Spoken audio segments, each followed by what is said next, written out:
Hey everybody, this is Gender Meowster. It's day 5 post-op for top surgery, and I just wanted to share a little bit about how some of my recovery experiences have been. Before we get too far into this video, I wanted to give a content warning for drains. They are a medical device that helps your body let go of waste. So if you're squeamish, just know there's going to be drains. We're not going to mess around with them or anything. Anyways, thanks for being here, and let's get to it. So this is 5 days post-op top surgery. It's September 22nd. Capybara is Capybara's video photographering for us. Hello. We had a pretty aggressive pain med schedule for the first while. I can show you this thing here. Basically every 2 hours I was taking a medicine. And one of them, metformin, is for my pre-diabetic status. It has nothing to do with this surgery. And there's like various vitamins, and then there's testosterone also on there. But it was a pretty aggressive schedule, and it totally compromised everyone's sleep. I will say my pain was very well managed, and my anxiety was pretty well managed as well. I wasn't like freaking out or having the body horror or any of that while I was on this schedule. I was just sort of tired and generally happy, and there was just a lot of ice. Maybe in a minute we can show you how we set up all of the ice packs, but icing has been really helpful too. So anyways, this was the schedule for the first 4 days post-op. And then last night we switched it up. So I took my last oxycodone, which is a narcotic, last night at 8. And then instead of following the schedule, I didn't do anything until midnight. And we switched to the schedule that Capybara came up with, which is the one that she used for her bottom surgery recovery the whole time. She actually didn't use oxycodone at all, or any narcotic at all, for her entire recovery, because she's really strong and awesome. So now, every 3 hours, I'm taking a medicine, and it's Tylenol, Advil, and gabapentin. I think we finished the antibiotic rounds that we were doing. Yeah. Which is why you don't see that reflected on the new schedule here on day 5. But I just wanted to share this in case anyone's looking at surgery and you are having the executive dysfunction that I was having and couldn't decide what meds to take when. So with this schedule, I have, on a scale of 1 to 10, there are times that I get up to a 3 in terms of like discomfort, but it's all very manageable. It's just not as like blissed out and like everything's fine. I have a lot more anxiety now. I am really itchy and antsy, and I feel like my binder thing is running up, so this is the part where I'm going to show drains and stuff. So I got these fabulous snap shirts. I recommend these. They're very warm and soft. We got 5, and I'm happy we got 5. I would have even been happy with 6 or 4, but 5 is a great number. Okay. So snap shirts are great because you don't have to do anything over the head, and they're soft and warm. They'll keep you warm. When you have all these ice packs on your body gets cold a lot because you have ice packs on your core.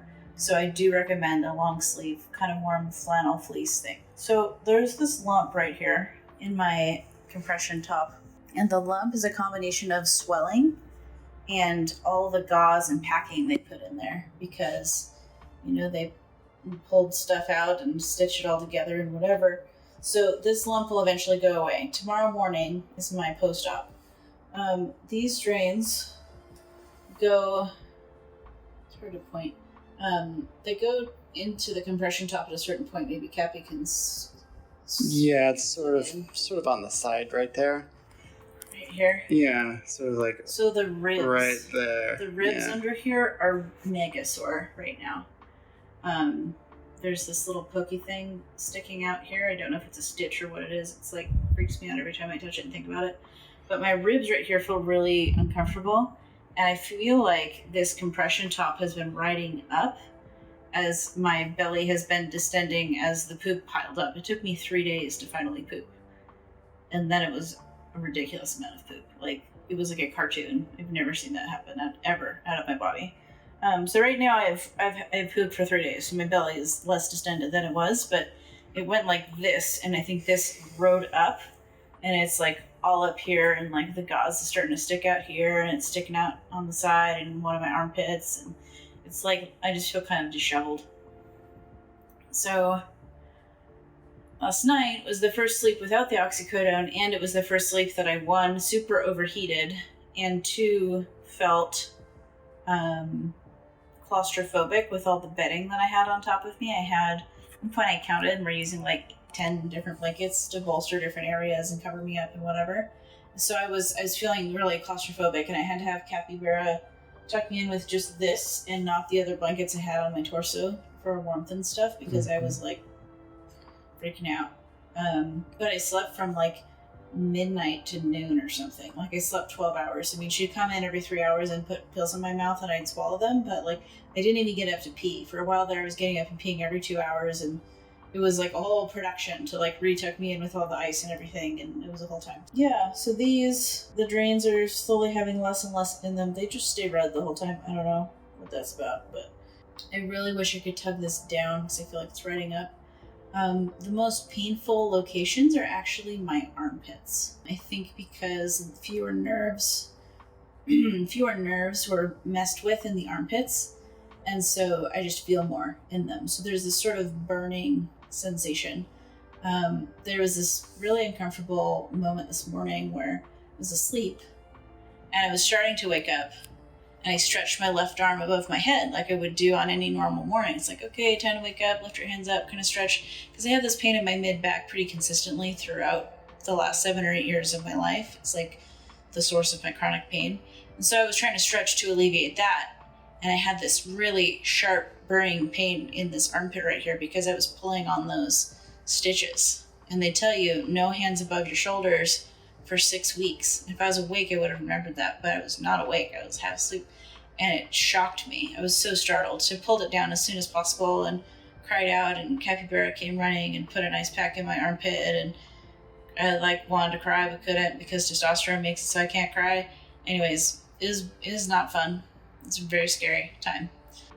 And honestly, that moment is the time I felt the most pain this entire experience. So I think what we might do is grab some ice packs and show you all how I sort of tuck in, if you're wondering what ice packs you might want to get for your top surgery.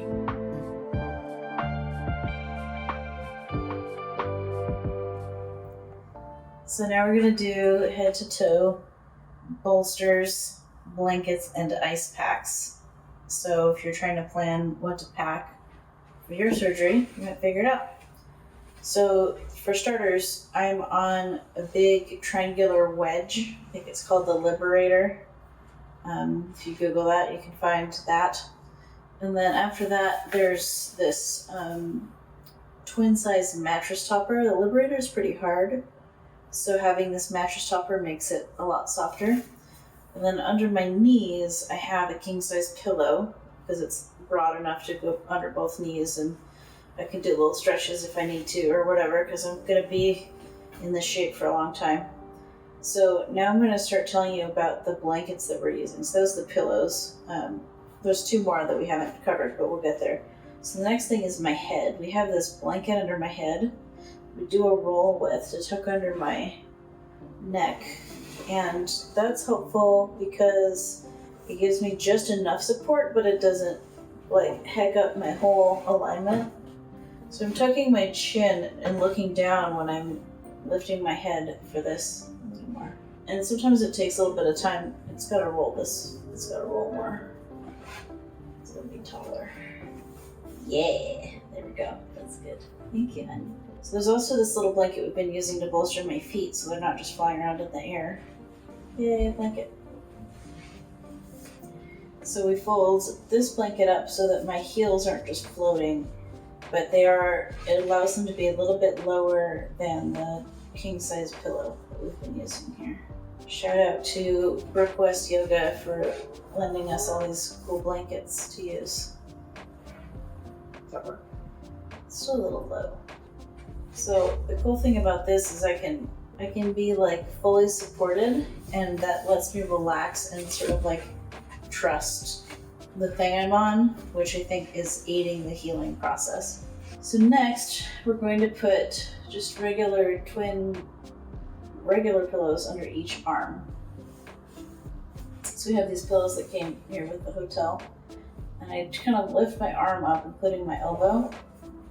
And we get these fluffed under. Is there any part of the fluffing technique you'd like to share with everyone? Yeah, just like flatten it out, just so that all the corners are kind of, you know, like a pillow. And then positioned so that this hand kind of grabs the end of it. Yeah. And be really careful about putting the pillow underneath the arm so that this scar that runs up it, there's a scar that runs just like this under, and so you want to stay away from that as much as you can. And sometimes we've been using blankets to bolster the pillows a little bit more too, but I think this feels like enough support today. My armpit wants more support, but my hand is fine. I don't know if we have a solution for that. I'm just gonna gently push the pillow.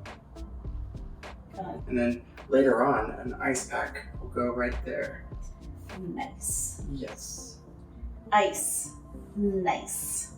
Should we do the same pillow on the other side now? Sure. Okay. It's a long process tucking me in, but it's so cozy. Okay, Cappy's gonna walk by now. She's been such a champ, making all the good foods. Staying up all night. Okay, here comes my elbow. Up and over. This is the arm I hurt today. So right now I'm pushing down with my left thigh on that king pillow to kind of roll my body and use my abs and my core to move over so the pillow can fit under me just fine. So my hand can cup the end of this pillow. My shoulder, sort of armpit area feels fully supported. There's not a gap there. So that feels really secure and cozy. As a side note, I have back pain because I used to have really big boobs and I had a breast reduction about 4 years ago, and I think that it permanently damaged my spine. Yes, so the boobs did. So there's an extra piece that if any of you, trans folks having this top surgery, if you have really large breasts and you have chronic back pain, you might want to add this to the mix, but this is optional. If you don't have back pain, you don't need this. So these ice packs are the same ice packs that I used whenever I did my bottom surgery, because they're kind of like, you can fold them up and you make them any shape, and you fold and freeze them, and they're really handy to have around. So we had a set of 4 that we used for that, and we are now repurposing the ice packs for this job, and we just have regular thin kitchen towels to separate the ice pack from the skin. And Yeah. You ready to put that on my back? Yes. Okay, so I'm gonna tuck my chin and use my abs to sit up and do an exhale. I'm not gonna push with my hands. I might even cross them over my chest so I don't use my hands to push up if I'm used to that. You ready? I am ready. Okay, 1, 2.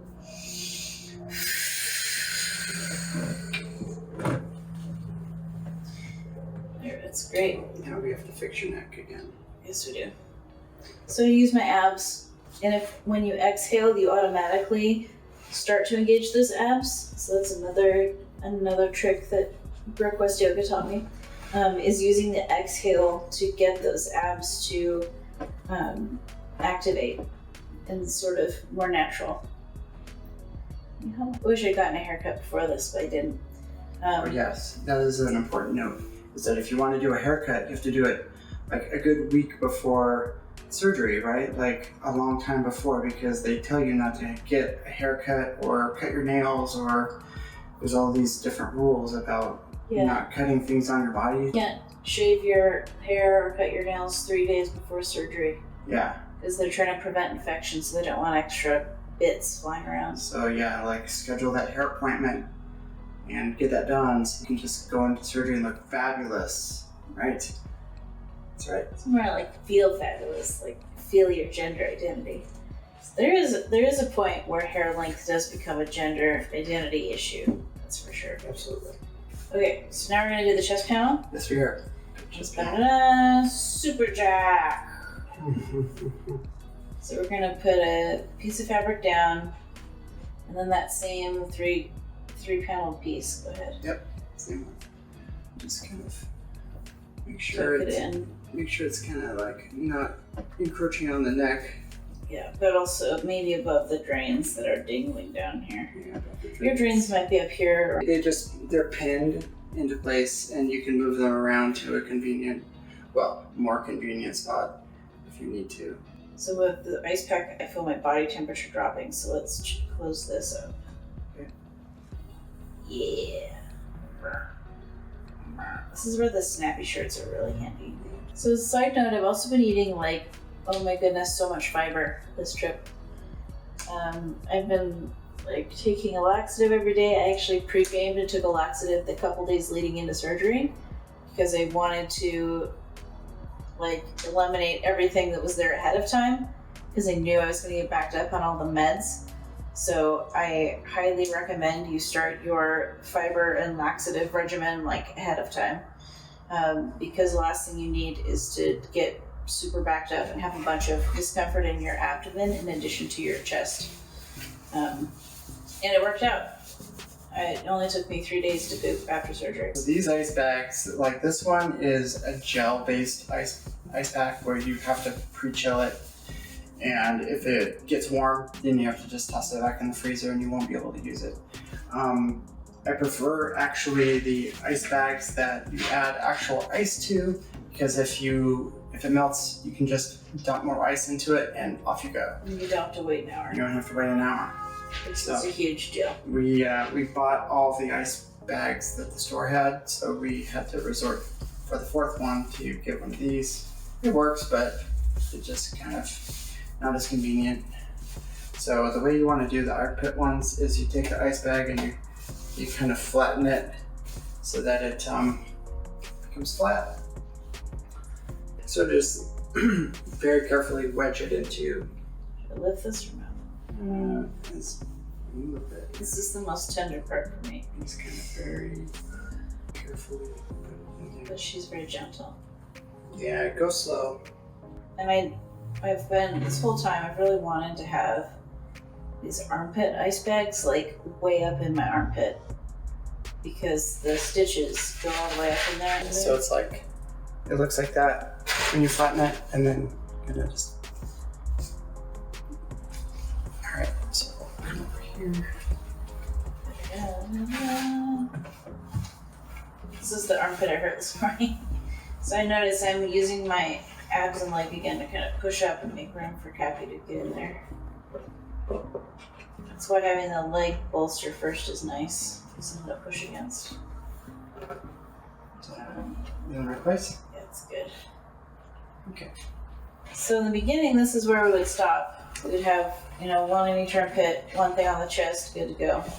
But I learned something that was helpful, which is if we put those weighted ice bags on my chest on top of that big flat panel, it helps the coldness of the panel get through the gauze to my actual body. Because I showed you that puffy part at the beginning.